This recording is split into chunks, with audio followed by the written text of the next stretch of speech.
Our buddy Sean Parnell is back in the mix, everybody. He is the host of the Battleground Live podcast, which is on the Clay and Buck Network. Go subscribe to the Clay Travis and Buck Sexton Show Network today. Look for Battleground Live.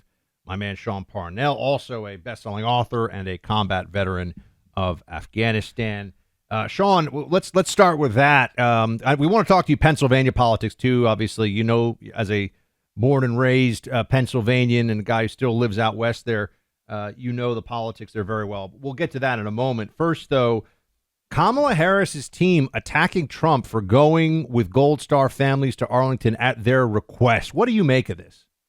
Oh, it's a terrible, terrible thing that she did and a huge mistake. And I heard Clay talking in the lead-in about it being just indicative of her campaign not being ready for prime time. But I also think it speaks to the fact that this isn't your grandfather's Democrat Party. The modern day Democrat Party seems wholly untethered from what it means to serve. And I have to tell you, as someone who served in combat, who lost soldiers, who's written letters home to families of the fallen, and then was lucky to make it back from combat after 485 days, was wounded a couple times in Afghanistan. It was my job as I was the rear detachment commander, and primarily my responsibilities, Clay and Buck, were to notify families of the fallen and be casualty assistance. So I have to tell you, it is absolutely stunning to me that Kamala Harris, who's running to be this country's commander in chief, has not spoken to these 13 families of the fallen, these 13 Gold Star families. It is simply incomprehensible to me, ultimately a dereliction of duty, because the title commander predisposes chief. Her first responsibility in the job title is to these families, and she's wholly ignored them, but not just ignored them now, she's taken it a step farther and is attacking someone who's not commander in chief for showing up to support them. Absolutely unbelievable to me.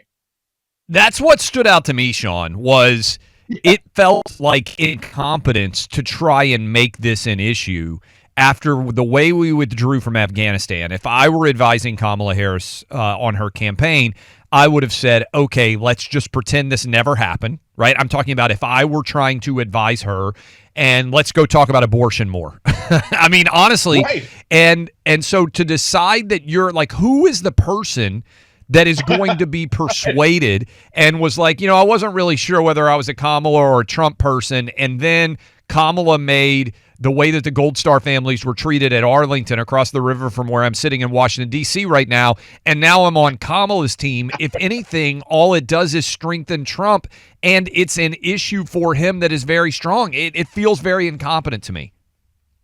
And again, these 13 soldiers were killed because of Biden and Harris's incompetence. They were the number one. Number two, Kamala brags about being the last person in the room when that decision was made. And Trump shows up. And just to be clear, having gone to these and presented American flags to families of the fallen, I'll tell you that quite personally, it's a very, very difficult thing to attend. In many ways, as a leaders, you're scared to go. It's emotionally draining, right? I mean, yes, to do. It's not some lighthearted thing. Yes, and the fact that Trump shows up, he's leading by example on every single front, and he's showing up when he knows it's going to be emotionally taxing and difficult, but it's also the right thing to do in his first and foremost job as commander in chief. Speaking of Sean Parnell, combat veteran, host of the Battleground Live podcast on the Clay and Buck Network. Sean, let's talk Pennsylvania for a moment here. Okay. Kamala has just been there. Clay had a statistician on last week who was saying that basically, so go with Pennsylvania, so go with the race. What can you tell us from a ground-up view of how things are looking there, not only just for the presidential contest, which is obviously top of mind, but got a very important Senate race going on between Dave McCormick and Bob Casey, right? I got to remember all these names. What can you tell us about the state of play? Oh, listen, I'm telling you, Pennsylvania, and I want to be clear for people who are listening, it has never been more favorable for Republicans. I mean, look at the difference between 2016, where Democrats had a 916,000 person voter registration advantage, 916,000 more registered Dems than Republicans. And today, that's only 350,000. And here's what's really important. As of today, the Democrats are short like 15% in their vote by mail totals comparing with 2020. They have banked 132,000 votes less than they did in 2020 at this same time. And Democrat strategists dismiss it away and they say, oh, but COVID. But that's not the whole story, because Democrats absolutely positively need that floor in 2020 of those mail-in ballots in order for win. They barely won with the floor as it was in 2020. And there are 132,000 votes down as of today, and the clock is ticking. And the reality is, with vote by mail, is that you just need time to track, find out, and get those ballots in, and they're running out of time. Whereas, Republicans are banking mail-in votes at a rate that's not been seen before, going back to the inception of mail-in voting in Pennsylvania, which was in October of 2019. And so Trump is performing not only better like with mail-in votes than ever before, but he's also doing extraordinarily well with pro-life, pro-gun Democrats, working-class union Democrats. They're going to help get him across the goal line. And I think that the Trump-McCormick ticket, you asked about Dave McCormick and Bob Casey, there are so many synergies between the Trump-Toomey ticket in 2016 and the Trump-McCormick ticket. They both won. They're vastly different in almost every they're very, very different. And McCormick and Trump are on the same page. They're campaigning together, but they have a lot of synergy at the top of the ticket, where Trump appeals to that working class, middle class union Democrat. Dave McCormick perhaps appeals more to suburban voters. The two of them at the top of the ticket, it's very formidable. I think Republicans have a better shot at taking Pennsylvania during this election cycle than at any other election cycle during the last 20 years. Okay, Sean, for people out there who are listening to us in Pennsylvania, and also for those who are just paying attention on the national level, when does voting start? Because I think it's like in 10 or 15 days in Pennsylvania. Yeah, it's a 50-day election. Days. But I want how many days? 12. It's crazy. Early voting. All right, so and then the second part of this is we want, and I think this is important, we talked about it earlier, we want you to go vote because of something you just said on the back end there. I didn't realize this. This is something I had to learn after 2022.